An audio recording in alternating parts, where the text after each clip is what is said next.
Ernesto Bozano e Paul Gibier, Materializações de Espíritos. Obras contidas neste volume: As Materializações de Fantasmas, A Penetrabilidade da Matéria e Outros Fenômenos Psíquicos por Paul Gibier. Materializações de Espíritos em Proporções Minúsculas por Ernesto Bozano. Conteúdo resumido. O presente volume abrange duas obras distintas. Ponto mediano: As Materializações de Fantasmas, do original Les Materialisations de Fantômes, de Paul Gibier. Materializações de Espíritos em Proporções Minúsculas, do original Materializzazioni di Fantasmi in Proporzioni Minuscoli, de Ernesto Bozano.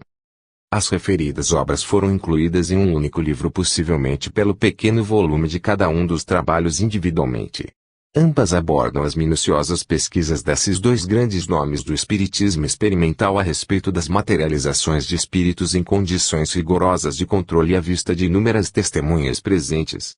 A obra de Bozano aborda especificamente as materializações em proporções minúsculas, que são fenômenos observados mais raramente e despertam especial admiração entre aqueles que os presenciam. Prefácio. Em recente número de Psychic News, o jornal espírita de maior circulação no mundo, como dizem os ingleses, tive ocasião de ver que certo articulista, cujo nome não anotei porque não havia ainda pensado neste trabalho, respondia, em termos, a um desses parapsicólogos que nunca fizeram experiências espíritas e andam por aí proclamando que o ilustre sábio inglês Sir William Crookes, já com mais de 40 anos de idade e grandes experiências realizadas no terreno científico, portanto um homem sereno e observador, fora ingênua e redondamente enganado pela jovem médium Florence Cook. Como isto se passou na Inglaterra, deixei-o ficar por lá, porém, tendo tido também o ensejo de comprar a versão brasileira de uma obra intitulada Os Poderes Secretos do Homem, de autoria do francês Robert Toquet, que diz que essa médium inglesa, como eles julgam todos os espíritas, aprendera desde cedo a enganar esses tolos espíritas e que as suas sessões com Crookes foram todas fraudulentas, resolvi recapitular, resumidamente, a história das aparições do espírito de Katia King por meio da referida médium, mas desde as suas primeiras sessões de materialização, a fim de que os nossos esclarecidos leitores julguem o caso, já que esses poderes secretos do homem ou poderes ocultos da mente não chegaram, nem chegam, porque não o puderam, a explicar como a mente de uma pessoa ou pessoas funciona para alucinar uma máquina fotográfica a ponto desta fotografar coisas que não existem para eles, para psicólogos. Porque, diga-se a verdade, esse espírito foi fotografado por diversas vezes, na presença de muitos assistentes, pessoas de grandes nomes e não menores reputações, entre as quais Sir William Crookes, considerado, na sua época, um dos 3 maiores sábios da Inglaterra. Como a palavra de um espírita é sempre suspeita para esses parapsicólogos negativistas, vamos recorrer a um dos mais reputados dicionários enciclopédicos brasileiros, qual o organizado pela editora Globo sob a competente direção do professor Álvaro Magalhães. Da pág. 664 da edição que temos em mãos, transcrevemos a seguinte nota biográfica: Crookes, Sir William Biogra. Químico e físico inglês, 1832 a 1919. Nascido e educado em Londres, estudou com a W. F. Manning no Royal College of Chemistry. Fundou a importante revista Chemical News, da qual publicou o primeiro número em 1859. Notabilizou-se por suas pesquisas na espectrografia, sobre raios catódicos e fenômenos radioativos, pelas quais se tornou o precursor imediato das ideias atuais acerca da constituição da matéria. Inventou o radiômetro, 1874, o espinterescópio, 1903, e os vidros especiais que vedam a passagem dos raios de calor e de luz ultravioleta. Descobriu o elemento químico talho em 1861. Eis o sábio experiente, meticuloso e observador, que durante vários anos foi, como seus amigos, engasopado pela jovem médium.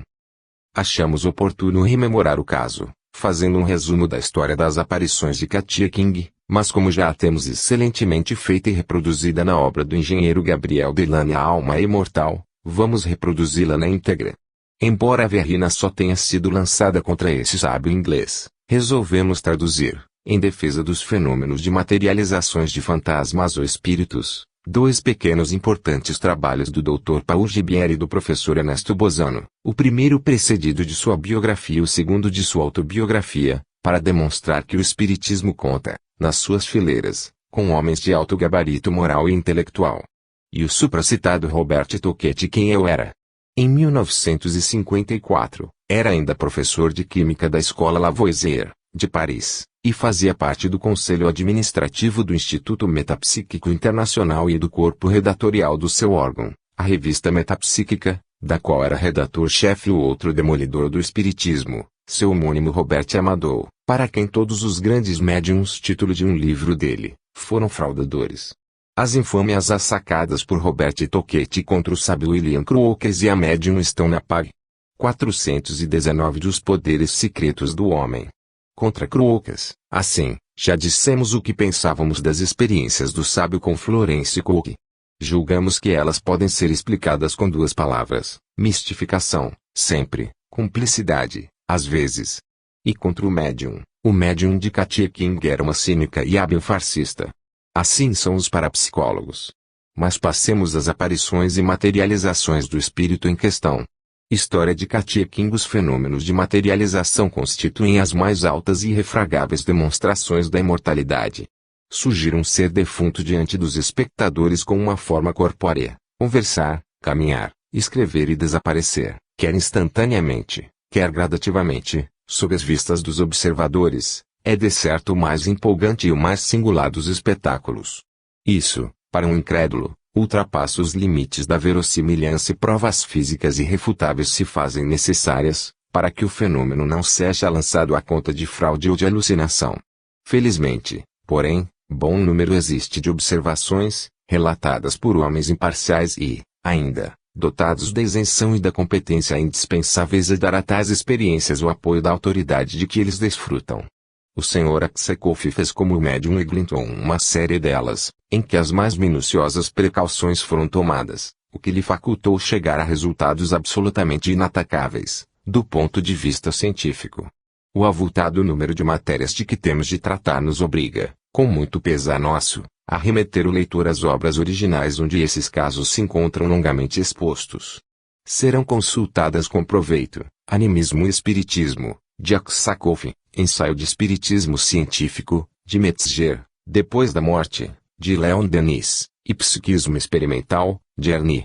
Aqui, agora, nos limitaremos a apresentar alguns dados geralmente desconhecidos sobre a célebre Katia King, cuja existência foi posta fora de dúvida pelos trabalhos, que se tornaram clássicos, de William Crookes, consignados em seu livro, Pesquisas Experimentais sobre o Espiritismo.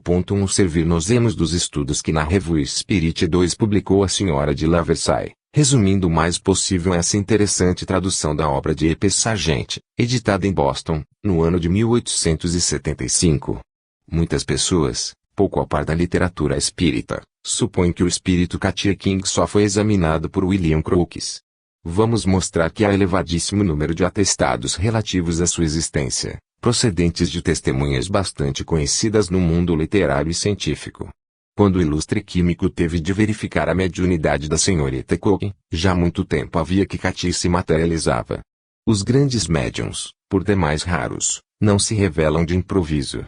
Faz-se necessário certo tempo para que cheguem a produzir fenômenos físicos. Por um lado, o médium precisa de adestramento e, por outro, o espírito que dirige as manifestações é obrigado a exercitar-se longo tempo, para manipular com a indispensável exatidão os fluidos sutis que tem de empregar. Em 1872, contava a senhorita Cook 16 anos. Desde a mais tenra idade via espíritos e ouvia vozes, mas, como somente ela observava esses fatos, seus pais nenhuma confiança depositavam em suas narrativas. Depois de haver ela assistido a algumas sessões espíritas, veio-se a saber que a mocinha era médium e que obteria as mais belas manifestações. A princípio, o senhor e a senhora Cook se opuseram. Entretanto, depois de assediados pelos espíritos, resolveram ceder aos desejos dos atores invisíveis e foi então que se deram fenômenos absolutamente probantes. A 21 de abril de 1872, diz o Sr. Harrison, no jornal O Espiritualista, ocorreu um curioso incidente. Ouviram de súbito bater nos vidros de uma janela, aberta esta, ninguém viu coisa alguma. Fez-se, porém, ouvir a voz de um espírito, dizendo: Sr. Cook, precisa mandar limpar suas calhas, se não quiser que os alicerces de sua casa sejam abalados. As calhas estão entupidas. Muito surpreendido, Procedeu ele a um exame imediato. Era exato. Chovera e o pátio da casa estava cheio da água que transbordara das calhas. Ninguém sabia desse acidente, antes que o espírito houvesse revelado daquela forma notável. Acompanhando-se a marcha da mediunidade da senhorita Cook, observa-se o desenvolvimento de uma série de fenômenos, que se produzem sucessivamente, tornando-se cada dia mais espantosos, até chegarem à materialização de Katy. Correu assim a primeira sessão em que ela se mostrou. Até então, as sessões se haviam realizado no escuro. Querendo remediar isso, o Sr. Harrison fez muitos ensaios em casa do Sr. Cook com luzes diferentes. Conseguiu uma luz fosforescente, aquecendo uma garrafa revestida interiormente de uma camada de fósforo, misturada com óleo de cravo. Graças a esse engenho, podia-se ver o que se passava durante a sessão às escuras. A 22 de maio de 1872, a Sra. Cook, seus filhos, uma tia destes e a criada se reuniram e o espírito Katia King se materializou parcialmente. A senhorita Cook não estava a dormir, como faz certo uma carta que ela no dia seguinte dirigiu ao Sr. Harrison. Nestes termos, ontem à noite, Katia King nos disse que tentaria produzir alguns fenômenos, mas se concordássemos em armar um gabinete escuro com auxílio de cortinas. Acrescentou que precisava lhe dessemos uma garrafa de óleo fosforescente, visto não lhe ser possível tomar de mim o fósforo necessário, devido ao fraco desenvolvimento da minha mediunidade. Ela quer iluminar a sua figura, para se tornar visível. Encantada com a ideia, fiz os preparativos necessários, ficando tudo pronto ontem à noite, às 8h30. Minha mãe, minha tia, os meninos e a criada sentaram-se fora, nos degraus da escada. Deixaram-me sozinha na sala de jantar, o que nada me agradou, porque estava com muito medo. Katia mostrou-se na abertura das cortinas. Seus lábios se moveram e, por fim, conseguiu falar.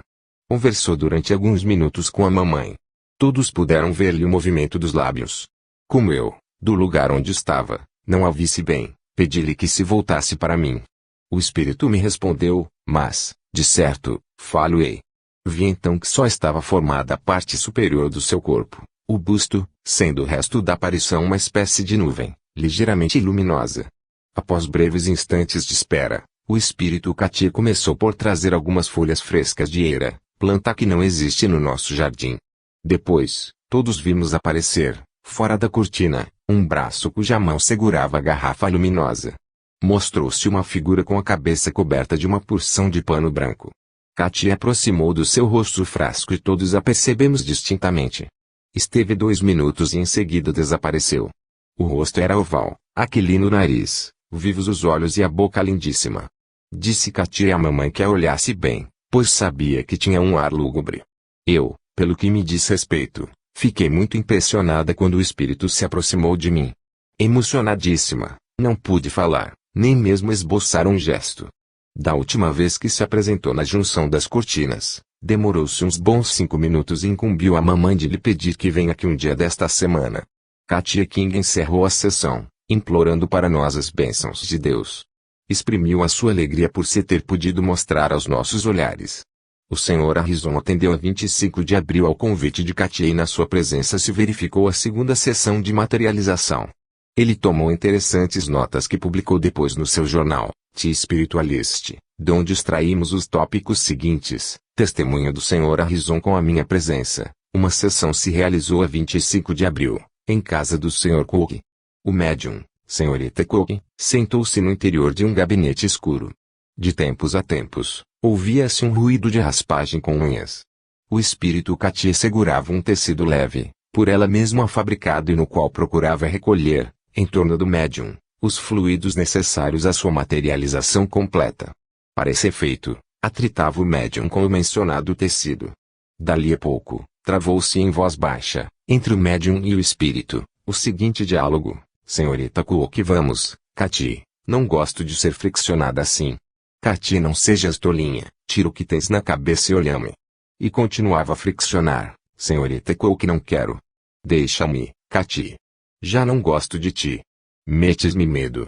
Katy, como és tola. E não cessava de friccionar: Senhorita Cook, não me quero prestar a estas manifestações. Não gosto disto. Deixa-me sossegada. Katy, és apenas o meu médium e um médium é uma simples máquina de que os espíritos se servem. senhorita Cook, pois bem. Se não sou mais do que máquina, não gosto de ser assombrada deste jeito. Vai-te embora. Katy, não sejas estovada.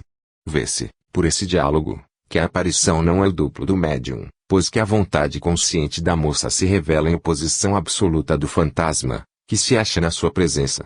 A senhora Desperança, outro médium célebre, resolveu não mais cair em transe durante as manifestações e o conseguiu, o que mostra a independência da sua individualidade psíquica no curso das aludidas manifestações. O Sr. Harrison, em sessões ulteriores, pôde apreciar o desenvolvimento do fenômeno e o descreveu assim: a figura de Katy nos apareceu com a cabeça toda envolta num pano branco, a fim, disse ela, de impedir que o fluido se dispersasse muito rapidamente. Declarou que apenas o seu rosto se achava materializado. Todos puderam ver-lhe distintamente os traços do semblante. Notamos que tinha fechados os olhos. Mostrava-se durante meio minuto e desaparecia.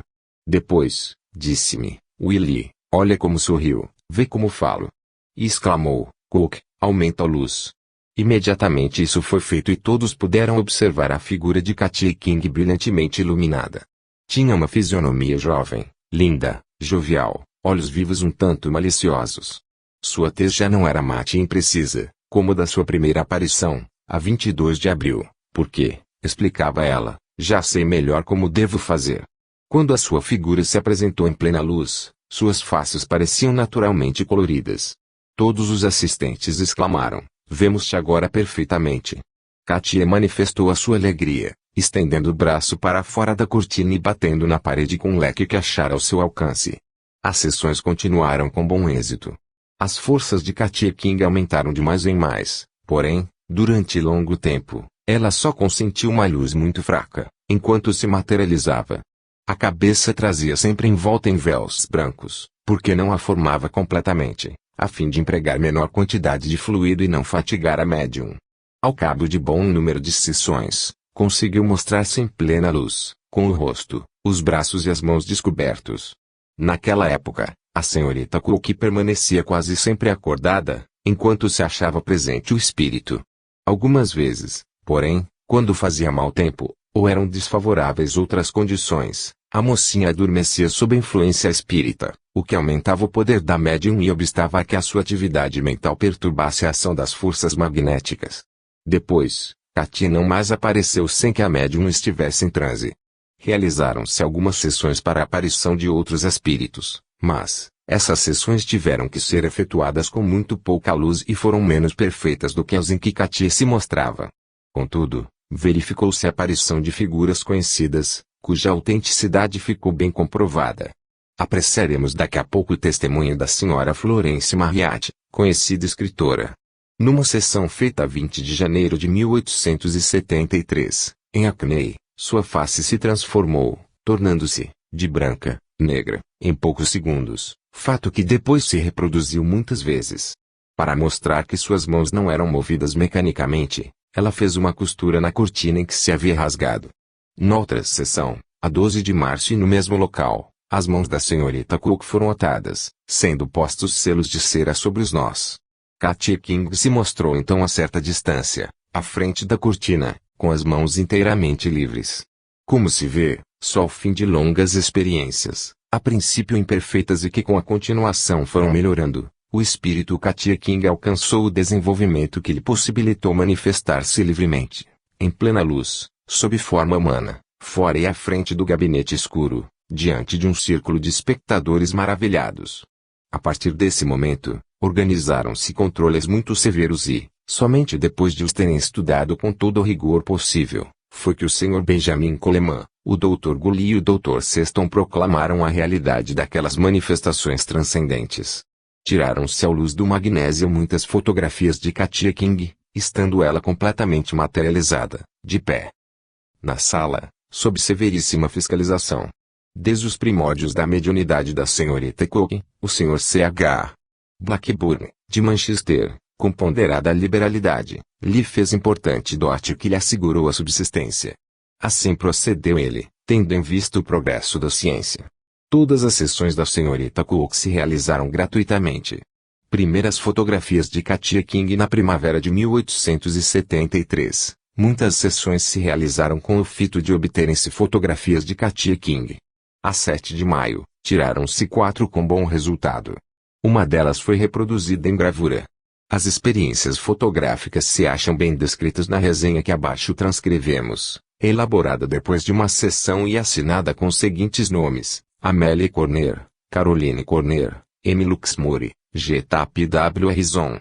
Ao começar a sessão, tomaram-se as seguintes precauções: a senhora Corner e sua filha acompanharam a senhorita Cook ao seu quarto, onde lhe pediram que se despisse, a fim de serem examinadas suas roupas.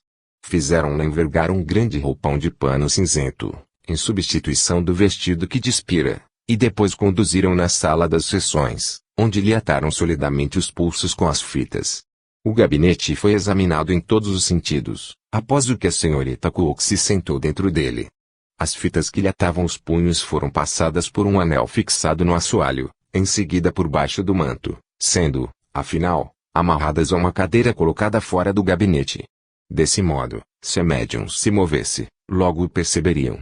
A sessão principiou às 6 horas da tarde e durou cerca de 2 horas, com um intervalo de 30 minutos. A médium adormeceu logo que se instalou no gabinete e, decorridos poucos instantes, Katia apareceu e se encaminhou para o meio da sala. Também assistiam à sessão a senhora Cook e seus 2 filhos que muito se divertiam a conversar com o espírito. Katia vestia-se de branco. Aquela noite, seu vestido era decotado e de mangas curtas, de sorte que se lhe podiam admirar o maravilhoso pescoço e os belos braços. A própria coifa que, como sempre, lhe envolvia a cabeça, estava ligeiramente afastada, deixando ver seus cabelos castanhos. Os olhos eram grandes e brilhantes, de cor cinzenta, ou azul escuro. Tinha a tez clara e rosada, os lábios corados. Parecia inteiramente viva. Notando o prazer que experimentávamos em contemplá-la assim diante de nós, Katia redobrou de esforços para que tivéssemos uma boa sessão. Depois, quando acabou de posar em frente do aparelho, passeou pela sala, conversando com todos, criticando os assistentes, o fotógrafo e seus dispositivos, completamente à vontade. Pouco a pouco, aproximou-se de nós, animando-se cada vez mais. Apoiou-se ao ombro do Sr. Luxmore, enquanto a fotografavam. Chegou mesmo, uma vez, a segurar a lâmpada, para melhor iluminar o seu rosto. Consentiu que o Sr. Luxmore e a Sra. Corner lhe passassem as mãos pelo corpo, para se certificarem de que trazia apenas um vestido. Depois, divertiu-se em apoquentar o Sr. Luxmore, dando-lhe tapas, puxando-lhe os cabelos e tomando-lhe os óculos para com eles mirar os que estavam na sala. As fotografias foram tiradas à luz de magnésio. A iluminação permanente era dada por uma vela e uma lâmpada pequena. Retirada a chapa para a revelação, Katia deu alguns passos, acompanhando o Sr. Harrison, a fim de assistir a essa operação.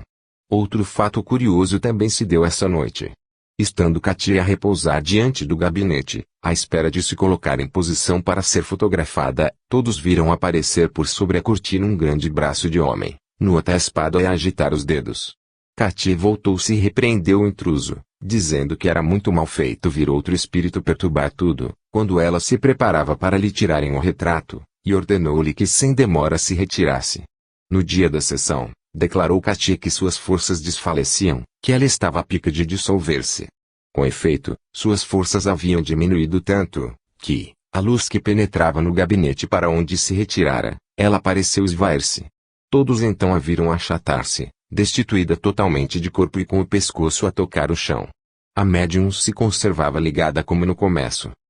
Chamamos muito particularmente a atenção do leitor para este último pormenor, que mostra, a toda evidência, que a aparição não é um manequim preparado, nem um médium com um disfarce. Sobre esse ponto, outro testemunho probante é o da senhora Florence Marriott. 4 Perguntaram um dia a Katia King por que não podia mostrar-se sob uma luz mais forte. Ela só permitia acesa um bico de gás e esse mesmo com a chapa muito baixa. A pergunta pareceu irritá-lo enormemente. Respondeu assim: já vos tenho declarado muitas vezes que não me é possível suportar a claridade de uma luz intensa. Não sei por que me é isso impossível, entretanto, se duvidais de minhas palavras, acendei todas as luzes e vereis o que acontecerá. Previno-vos, porém, de que se me submeterdes a essa prova, não mais poderei reaparecer diante de vós. Escolhei. As pessoas presentes se consultaram entre si e decidiram tentar a experiência, a fim de verem o que sucederia. Queríamos tirar definitivamente a limpo a questão de saber se uma iluminação mais forte embaraçaria o fenômeno de materialização. Katia teve aviso da nossa decisão e consentiu na experiência. Soubemos mais tarde que lhe havíamos causado grande sofrimento. O espírito Katia se colocou de pé junto à parede e abriu os braços em cruz, aguardando a sua dissolução. Acenderam-se os 3 bicos de gás. A sala media cerca de 16 pés quadrados. Foi extraordinário o efeito produzido sobre Katia King, que apenas por um instante resistiu à claridade. Vimos-la em seguida fundir-se, como uma boneca de cera junto de ardentes chamas. Primeiro, apagaram-se-lhe os traços fisionômicos, que não mais se distinguiam. Os olhos enterraram-se nas órbitas, o nariz desapareceu, a testa como que entrou pela cabeça. Depois, todos os membros cederam e o corpo inteiro se achatou, qual um edifício que desmorona. Nada mais restava do que a cabeça sobre o tapete e, por fim, um pouco de pano branco, que também desapareceu, como se houvessem puxado subitamente. Conservamo-nos alguns momentos com os olhos fitos no lugar onde Katia deixara de ser vista. Terminou assim aquela memorável sessão. Com o exercício, o espírito adquirira maior força, pois que William Crookes pôde, a seguir, bater mais de 40 chapas com auxílio da luz elétrica. Vimos acima que um espírito tentara materializar-se ao mesmo tempo que Katia. É que, com efeito, este último não era o único espírito a mostrar-se. Eis aqui um novo testemunho da senhora Marriott que, numa aparição que se lhe lançou nos braços, reconheceu uma deformação característica que sua filha apresentava num dos lábios. Ouçamo-la. A sessão se realizou numa pequenina sala da associação, sem móveis, nem tapete. Apenas 3 cadeiras de vime foram ali colocadas, para que pudéssemos estar sentados. A um canto, dependurou-se um velho chale preto, para formar o necessário gabinete, em o qual foi posta um cossimo para servir de travesseiro à senhorita Cook. Esta, moreninha, delgada, de olhos pretos e cabelos anelados, trazia um vestido de merinó cinzento, guarnecido de fitas cor de cereja. Informou-me, antes de começar a sessão, que, desde algum tempo, se sentia enervada durante os transes e o que lhe acontecia vir adormecida para a sala. Pediu-me então que a repreendesse, caso tal coisa ainda se desse, e que lhe ordenasse voltar para o seu lugar, como se fora uma criança. Prometi fazê-lo e logo a senhorita Cook se sentou no chão, por trás do chale preto que fazia de cortina. Víamos o seu vestido cinzento, por isso que o chale não chegava até ao assoalho. Baixou-se a chama do gás e tomamos assento nas 3 cadeiras de vime. A médium, a princípio, parecia não se sentir à vontade. Queixava-se de que a maltratavam. Decorridos alguns instantes vimos o chale agitar-se e uma mão aparecer e desaparecer, repetindo-se isso várias vezes. Apareceu depois uma forma a se arrastar com os joelhos, para passar por baixo do chale, acabando por ficar de pé, perfeitamente ereta. A luz era insuficiente para se lhe reconhecerem os traços fisionômicos. O Sr. Harrison perguntou se quem ali estava era a Sra. Stewart. O espírito abanou a cabeça, em sinal negativo. Quem poderá ser? Perguntei ao Sr. Harrison. Não me reconhece, minha mãe. Quis lançar-me em seus braços. Ela, porém, me disse, fique no seu lugar, irei lá ter. Momentos depois, Florence veio sentar-se nos meus joelhos. Tinha soltado os longos cabelos, nus os braços, assim como os pés. Suas vestes não apresentavam forma determinada. Dir-se-ia estar envolta em alguns metros de musselina. Por exceção esse espírito não trazia coifa, estava com a cabeça descoberta. Minha querida Florence, exclamei, és mesmo tu? Aumentem a luz, respondeu ela, e olhem a minha boca. Vimos então, distintamente, num de seus lábios, a deformação com que nascera e que os médicos que examinaram haviam declarado constituir um caso muito raro. Minha filha viveu apenas alguns dias. Na sessão em que se me apresentou parecia contar 17 anos. Diante dessa inegável prova de identidade, fiquei banhada em lágrimas, sem poder dizer palavra. A senhorita Cook estava muito agitada por detrás do chale e logo, de súbito, correu para nós, exclamando, é demasiado, já não posso mais. Vimo-la então fora do gabinete, ao mesmo tempo em que o espírito de minha filha sentado no meu colo. Isso, porém, durou apenas um instante. A forma que eu abraçava se lançou para o gabinete e desapareceu. Lembrei-me então de que a senhorita Cook me pedira que a repreendesse, caso viesse andar pela sala. Repreendia, pois, severamente. Ela tornou ao seu lugar no gabinete e logo o espírito voltou para junto de mim, dizendo, não deixes que ela volte, causa-me um medo horrível. Retruquei-lhe, mas, Florence, nós outros, mortais, neste mundo, temos medo das aparições e tu, ao que parece, tens medo da tua médium. Tenho medo de que ela me faça partir, respondeu ela. A senhorita Cook, porém, não tornou a sair do gabinete e Florence esteve mais algum tempo conosco. Lançou-me os braços ao pescoço e me beijou repetidas vezes. Nessa época, eu me achava muito atribulada. Disse-me Florence que, se puder aparecer-me com a marca que me permitira reconhecê-la, fora para bem me convencer das verdades do Espiritismo, no qual eu encontraria copiosas fontes de consolação. Tu algumas vezes duvidas, minha mãe, disse ela, e supões que teus olhos e teus ouvidos te enganam. Nunca mais deves duvidar e não creias que, como espírito, eu me conserve desfigurada. Retomei hoje este defeito apenas para melhor te convencer. Lembra-te de que estou sempre contigo. Eu não conseguia falar, tão emocionada me sentia a ideia de que tinha em meus braços a filha que eu própria depositara num esquife, de que ela não estava morta, de que presentemente era uma mocinha. Fiquei muda, com os braços passados pela sua cintura, com o coração a bater de encontro ao seu. Em seguida, a força diminuiu. Florence me deu um último beijo, deixando-me estupefata e maravilhada com o que se passara. Acrescenta a senhora Florence Marriott que tornou a ver aquele espírito muitas vezes, em outras sessões e com diferentes médiums, recebendo dele ótimos conselhos. Uma das 40 fotografias do espírito materializado Katia King, tendo ao lado o Dr. Goli, que a examinou anatomicamente. Facilmente se concebe que os incrédulos hajam negado com obstinação tão extraordinários fenômenos. Calorosas polêmicas se travaram, mesmo entre espíritas, e só as experiências e as afirmações de William Crookes puderam confirmar a autenticidade absoluta de Katia King. Recomendamos ao leitor a obra desse sábio, todavia, precisamos assinalar, de modo especial, que Katia é um ser em tudo semelhante, anatomicamente, a um ser vivo. As experiências de Crookes são particularmente interessantes os trabalhos do grande sábio inglês, do ponto de vista em que nos colocamos. 5 Pelo que reproduziremos aqui uma pequena parte da sua narrativa, tão completamente probante ela é. Ele nos mostra um espírito tão bem materializado, que se não poderia distingui-lo de uma pessoa normal. Essa notável experiência estabelece, pertinentemente, que o perispírito reproduz não só o exterior de uma pessoa, mas também todas as partes internas do seu corpo. Uma das mais interessantes fotografias é em que estou de pé ao lado de Katia. Tem desta um pé no indeterminado ponto do assoalho.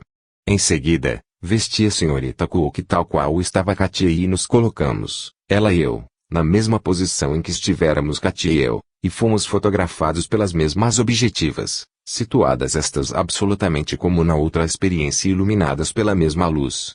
Superpostas as duas fotografias, as minhas imagens no Minolta coincidem exatamente, quanto ao talhe, etc., ao passo que a de Katia se demonstra maior, de uma meia cabeça, do que da senhorita Cook, junto de quem aquela parece uma mulher gorda. Em muitas das fotografias, o tamanho do seu rosto e a sua corpulência diferem essencialmente dos de seu médium, podendo-se ainda notar muitos outros pontos de dessemelhança. Isso responde à objeção, tantas vezes formulada, de que, nas sessões espíritas, as aparições que se fotografam são desdobramentos do médium. Continuemos. Recentemente, vi Katia tão bem, a claridade da luz elétrica, que se me torna fácil acrescentar mais algumas diferenças às que, em precedente artigo, assinalei entre ela e seu médium. Tenho a mais absoluta certeza de que a senhorita Cook e Katia são duas individualidades distintas, pelo menos quanto aos corpos. Pequenas marcas que em grande número se encontram no rosto da senhorita Cook não existem no de Katia. Os cabelos daquela são de um castanho tão escuro que parecem pretos. Tenho sob os olhos uma madeixa que Katia permitiu-lhe eu cortasse da luxuriante cabeleira, depois de meter nesta os meus próprios dedos até ao alto da cabeça e de me haver certificado de que ela daí nascia realmente. É de um lindo castanho dourado. Uma noite, contei as pulsações de Katia. Eram em número de 75 e seu pulso batia regularmente. As da senhorita Cook, alguns instantes depois, chegaram a 90, algarismo que lhe era habitual. Aplicando o ouvido ao peito de Katia, pude ouvir-lhe o coração a bater no interior, sendo seus batimentos mais regulares do que os do coração da senhorita Cook quando, depois da sessão, ela me permitiu fazer a mesma experiência.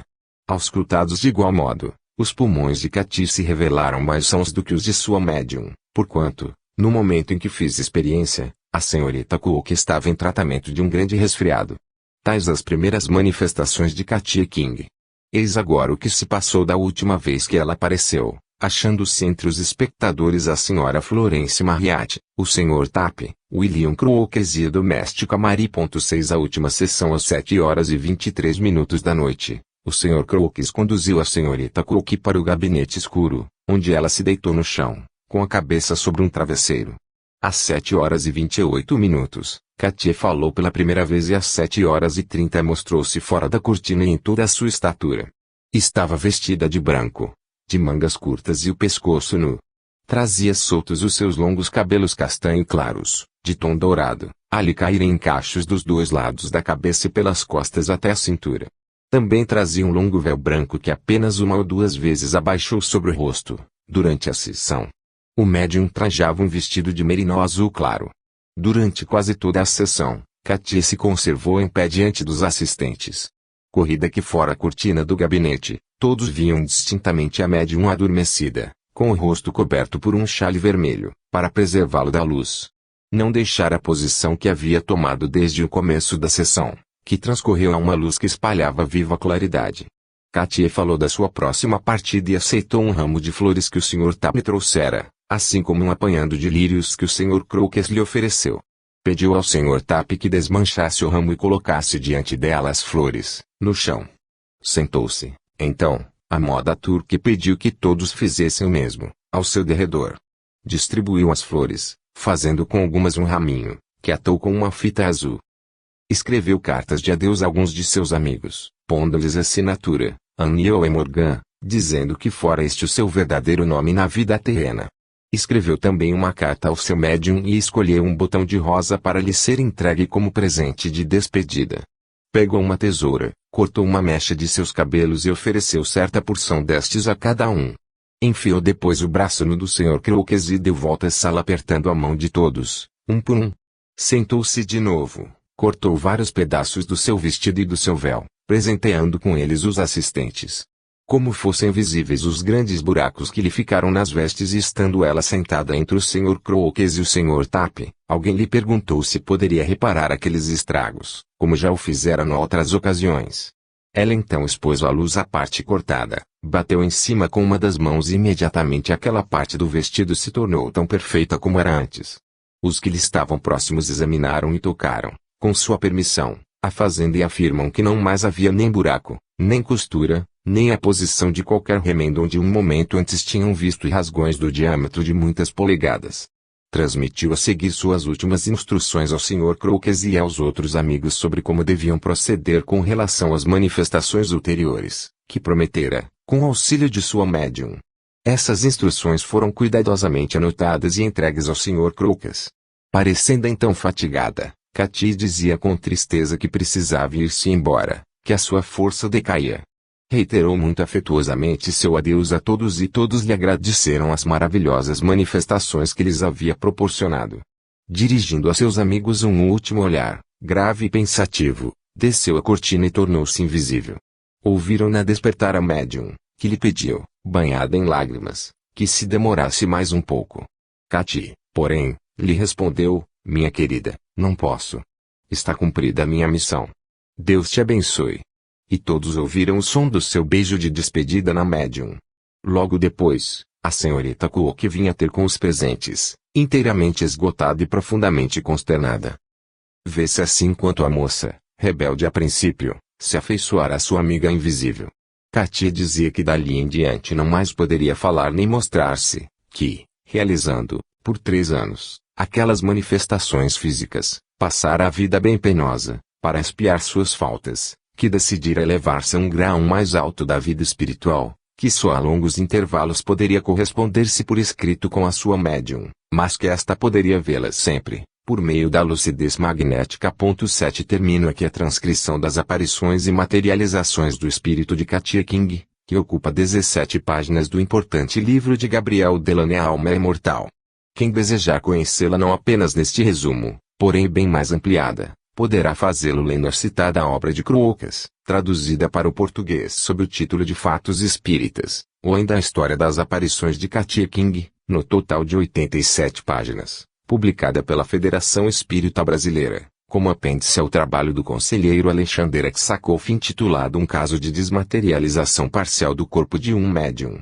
Depois dessa transcrição, pergunta-se ao leitor, a jovem médium Florence Cook enganou mesmo, durante 3 anos seguidos, por sedução e fraude, Sir William Crookes, bem como seus companheiros de experiências, como afirma, gratuitamente, o escritor francês Robert Touquet, que nunca esteve presente a nenhuma das experiências feitas, ou as experiências foram reais. Quem tem, pois, razão, o espírita que sempre busca a verdade, seja qual ela for, ou para psicólogo anti-espírita, que torce a verdade, seja a qual ela for. Cremos, sem a menor sombra de dúvida, que o leitor está conscientemente a favor do espírita. Quantos belos casos de materialização têm narrado as revistas e os jornais espíritas de todo o Brasil. Extraordinária fotografia espírita colhida entre as inúmeras que ilustram o livro Spirit Photography, do Major Tom Patterson. O professor Charles Richet, que viveu na mesma época que Crooks, o que já não aconteceu com René Sudre, Robert Amadou, Robert Touquet e outros, assim se expressa no seu famoso Tratado de Metapsíquica, pag. 56 da edição brasileira da editora LAC, mas o respeito pelas ideias tradicionais era já coisa de idolatria, a ponto tal que ninguém se dava o trabalho nem de estudar nem de refutar. Contentava-se com o rir e confesso que, por vergonha minha, estava eu também entre os cegos voluntários. Sim. Eu ria, em vez de admirar o heroísmo do grande sábio que ousava pregoar, em 1872, que há espíritos, que se pode ouvir o bater do seu coração, bem como tirar-lhe fotografias. Mas essa coragem foi sem grandes consequências imediatas. Devia produzir os seus frutos mais tarde. É somente hoje que se pode compreender bem Crooks, cujas experiências são ainda agora a base de toda a metapsíquica objetiva. Foi feita com granito, nenhuma crítica pode abalá-la. Nos últimos dias de sua gloriosa e laboriosa vida, dizia Crooks ainda que nada tinha a retratar com relação ao que outrora havia afirmado. Quem foi esse Charles Richet que assim se pronuncia a respeito das experiências de Crooks? Para não recorrer a notas biográficas de fonte espírita, recorra ao mesmo dicionário supracitado, pag. 1586, por onde se fica sabendo que ele foi um médico e fisiologista francês, que viveu de 1850 a 1935 e que foi autor de trabalhos notáveis dentro e fora de sua especialidade. No domínio da fisiologia devem-se a Richet trabalhos clássicos sobre o calor animal e a anafilaxia, no da psicologia pesquisas sobre a hipnose e fenômenos metapsíquicos. Vários outros campos de estudo foram também cultivados por esse cientista de insaciável curiosidade intelectual. Recebeu o Prêmio Nobel de Medicina em 1913. Dizemos ainda que Richet foi também autor de O Sexto Sentido de A Grande Esperança e que só no fim de sua vida, em carta dirigida a Ernesto Bozano, se confessou vencido pela evidência dos fatos da sobrevivência, carta essa estampada na pag. 114 do belo trabalho do Dr. Sérgio Vale, Silva Melo e os seus mistérios e que eu mesmo li, na íntegra, no número de 30 de maio de 1936 do Psychic News, de Londres. Passo, conforme prometi, a tradução do trabalho do Dr. Paul Gibier, médico francês de renome, sob o título Materialização de Espíritos em Proporções Normais, título que aqueci para confrontar com o que se lhe segue, e ao do professor Ernesto Bozano, intitulado Materializações de Espíritos em Proporções Minúsculas.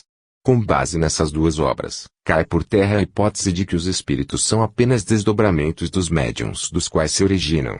Como fantasma, sinônimo de espírito-alma, em sua significação etimológica, é espectro, sombra, visão medonha e outras coisas mais, conforme nos ensina o professor João Teixeira de Paula na sua Enciclopédia de Parapsicologia, Metapsíquica e Espiritismo, volume I, pag. 113, de 1972, preferimos o termo espírito, mais significativo, a fantasma, nestas traduções.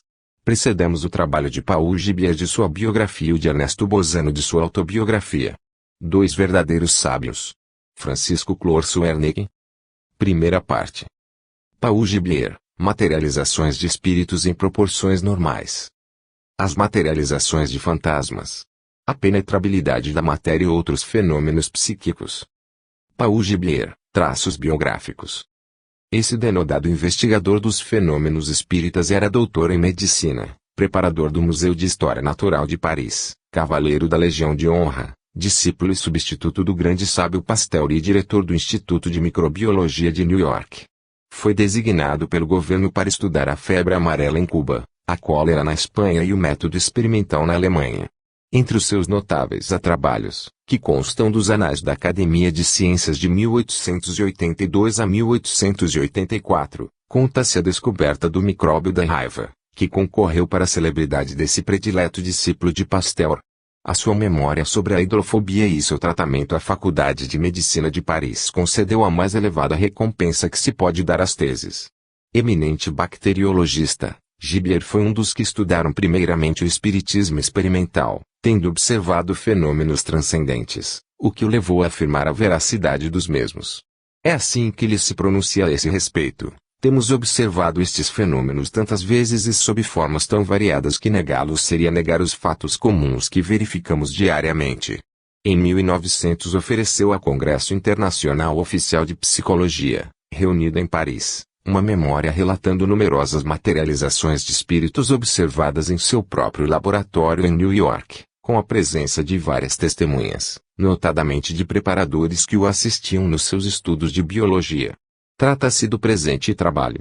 Como homem de ciência sabia colocar-se acima das ideias preconcebidas, quando firme em suas convicções. Isto lhe valeu a perda da posição oficial que ocupava em seu país, tendo que expatriar-se para receber a recompensa de seus méritos na América do Norte, onde foi nomeado para o elevado cargo de diretor do Instituto Pasteur de New York. Pode-se fazer uma ideia de quanto estava convencido da ciência espírita por estas palavras contidas no final de sua primeira obra: quando um fato existe, todos os homens juntos não poderiam impedir-lhe a existência.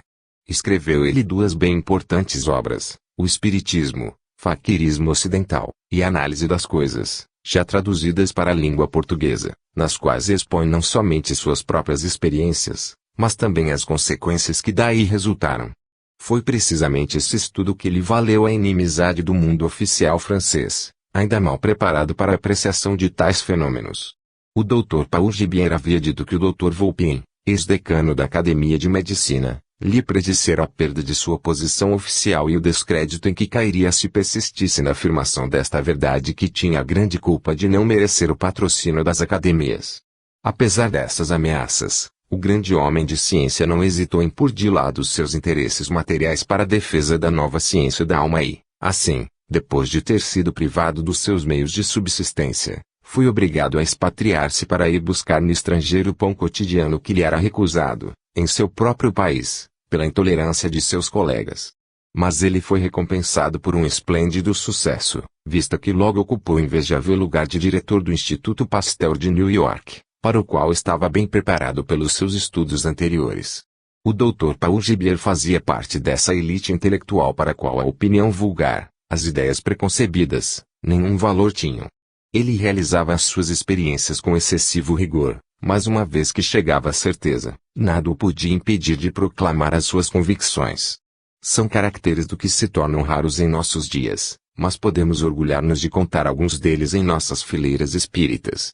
Vamos transcrever alguns conceitos do ilustre médico. Já vimos que a questão do espiritismo experimental foi tratada de modos diferentes pelos sábios. Os que tomaram o trabalho de examinar as coisas de perto não desanimaram desde o começo das investigações, por causa de algum insucesso ou qualquer outro motivo, verificaram fatos análogos aos nossos e afirmaram sua existência.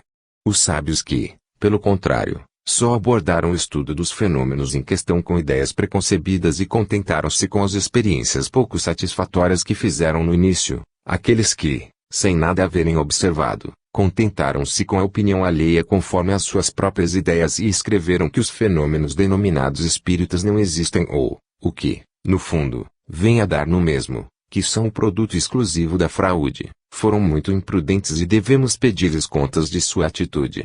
Se os fatos anunciados fossem falsos, seria preciso desmascararmos a sua falsidade por meio de sérias demonstrações e não nos contentarmos com vagas alegações. Nesse caso, Faltar às regras científicas contrariava os princípios do método experimental, é verdade, mas as consequências desse esquecimento da boa linha não são graves. Outra coisa acontece se, como acreditamos, a existência, a realidade desses mesmos fatos for provada. Ninguém pode dissimular que seu alcance é imenso e, embora façamos reserva, só avançando no terreno, vagarosamente, com toda a prudência de um explorador que procura caminho em solo movediço, podemos perguntar em peito o que existe por detrás desses fenômenos estranhos, cujas manifestações inquietantes estão atormentando a ciência moderna mais do que fizeram todas as descobertas de que ela já se ocupou até hoje. Então, os que, revestidos de caráter científico, vieram dizer que esses fatos não eram verdadeiros são culpados de lesa progresso e faltores de obscurantismo. O espiritismo, faquirismo ocidental. Conclusões. Dir-se-ia que, já naquela época, ele previu o advento desse enxame de parapsicólogos não espíritas que pretendem demolir um sólido bloco de provas experimentais para o qual em nada concorreram, limitando-se a adulterar os fatos ao sabor de suas ideias e conveniências e denegrir a memória dos mais ilustres e mais honestos experimentadores espíritas e mesmo não espíritas.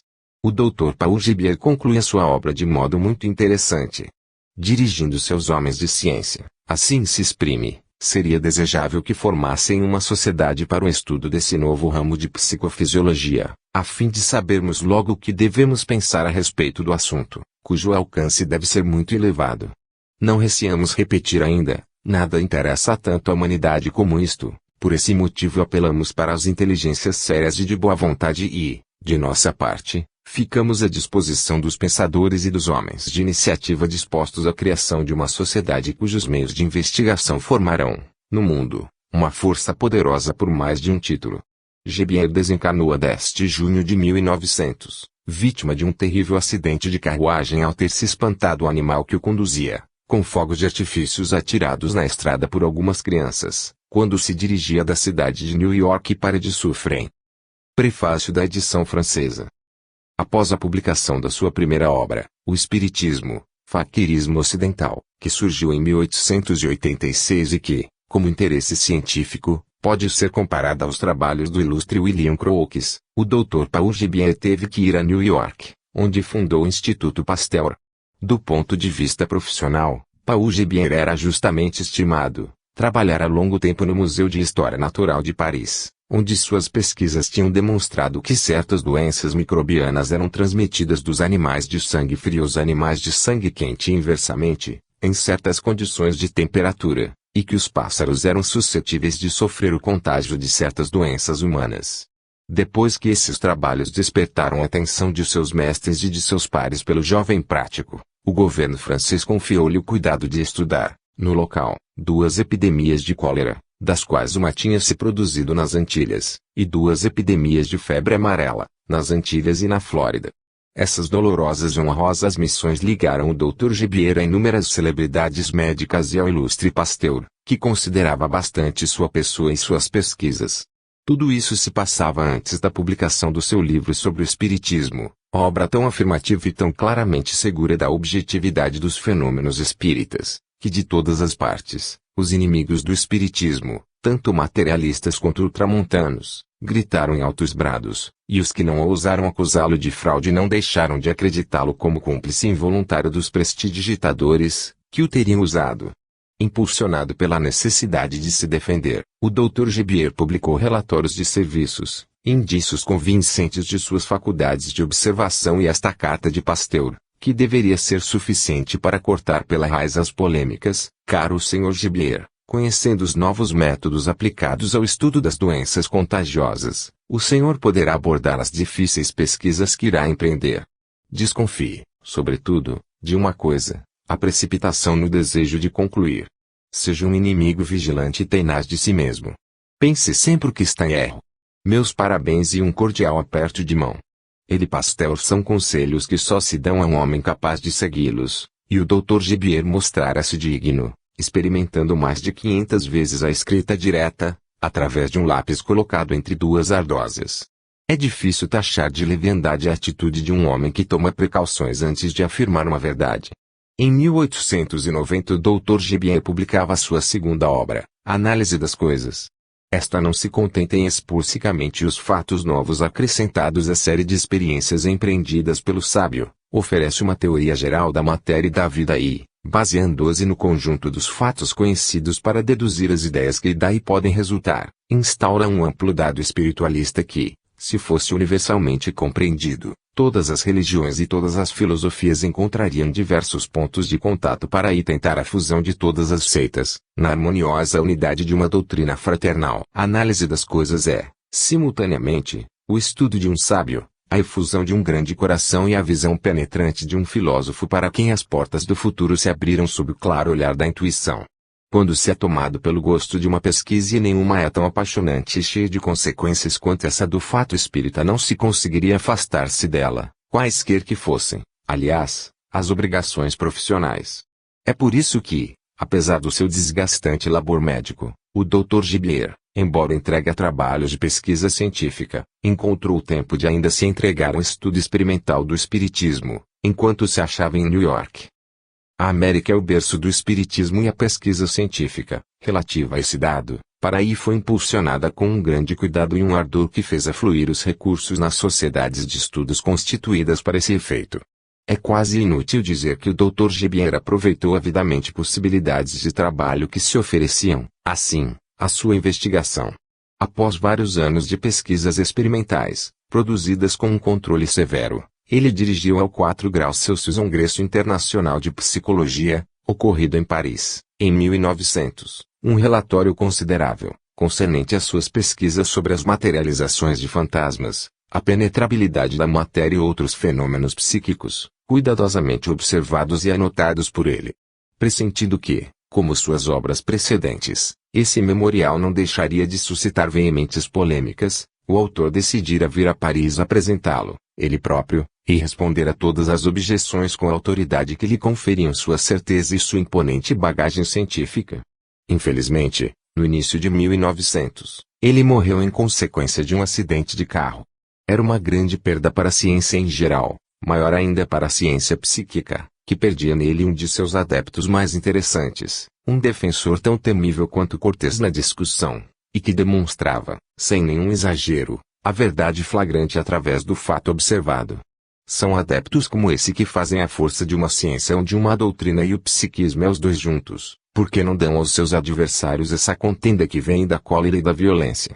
Sua pesquisa é intransigente como um fato, mas a explicação que dele ele dá e as conclusões que dele tira são acessíveis a todos os espíritos de boa fé e trazem sempre, se não a convicção imediata, pelo menos essa centelha que proporciona aos espíritos não preconceituosos o ardente desejo de ter uma ideia real dos fatos em discussão. É esse memorial, apresentado no Congresso de 1900, que se traduz na presente obra. No pensamento de seu autor, esse memorial tinha como objetivo completar os 2 livros anteriores, o Espiritismo, Faquirismo Ocidental, e Análise das Coisas. Essas importantes obras tinham desaparecido completamente e julgamos necessário reimprimi-las, como um dos testemunhos mais decisivos da causa psíquica.